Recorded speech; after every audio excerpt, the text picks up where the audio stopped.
আমার ওমান প্রবাসী ভাই ও বোনেদের জন্য দারুণ একটা সুখবর। আমাকে এক ভাই কমেন্ট করছে, ভাই আমার পতাকা এখন 1 বছর মেয়াদ আছে, আমার মালিক আমাকে ব্লক করে দিছে, আমি কি ব্লক সুটে বিষে লাগাইতে পারবো? জি ভাই, আপনাকে ধন্যবাদ, সুন্দর একটা কমেন্ট করছেন আপনি।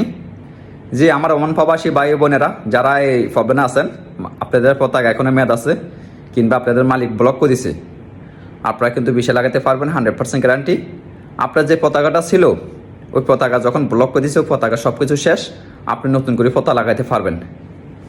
তো আমি আর একটা কথা বলতে চাচ্ছি ভাই আপনাদেরকে, আমার ওমান প্রবাসী ভাই বোনেরা, এটা হচ্ছে অনলাইন, এখানে সব কথা বলা যায় না। আপনারা যদি আমার সাথে কোনো ফরমেশন নিতে চান বা কোনো কথা জানতে চান কিংবা ভিসা কিংবা ব্লক কিংবা আপনাদেরকে কোনো জামিলে পড়লে যদি আপনারা আমার কাছে ফরমেশন নিতে চান, আপনারা সরাসরি আমার ইউটিউবে চলে যাবেন, ফেরিওয়ালা নিশাদ খান। ওখানে যাওয়ার পরে আমার ইউটিউবে আমার হোয়াটসঅ্যাপ নাম্বার আছে, ওখানে যাওয়ার পর আমাকে একটা হোয়াটসঅ্যাপ দিবেন, আমি আপনাদেরকে ইনশাল্লাহ পরামর্শ দিব। আমি এতটুকু আপনাদেরকে কথা দিছি ওমান প্রবাসী ভাই বোনেদেরকে, আমি কিছু করতে পারি আর না পারি, আমি আপনাদেরকে পরামর্শ দিব কিংবা আমি আপনাদেরকে মানুষ দেখা দিব। এতটুকু আপনারা আমার উপর আশা রাখতে পারেন। আমার ওমান প্রবাসী ভাই বোনের সবাই ভালো থাকবেন।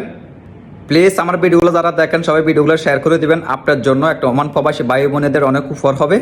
আর আপনাদের সরাসরি আমার সাথে কথা বলতে চান, আমার ইউটিউবে চলে যাবেন, ইউটিউবে আমার নাম্বার আছে, আমার ইউটিউবের নাম হয়েছে ফেরিওয়ালা নিশাদ খান, আমার ইউটিউবের নাম ফেরিওয়ালা নিশাদ খান, ওখানে আমার হোয়াটসঅ্যাপ নাম্বার আছে, ওখানে যোগাযোগ করতে পারবেন। আপনারা কোনো পরামর্শ জানতে চাইলে আমি আপনাদেরকে পরামর্শ দিব। ওমান প্রবাসী ভাই বোনেদেরকে কথা দিয়েছি, সব প্রবাসী ভালো থাকবেন। আল্লাহ হাফেজ, আসসালামু আলাইকুম ওয়া রাহমাতুল্লাহি ওয়া বারাকাতুহু।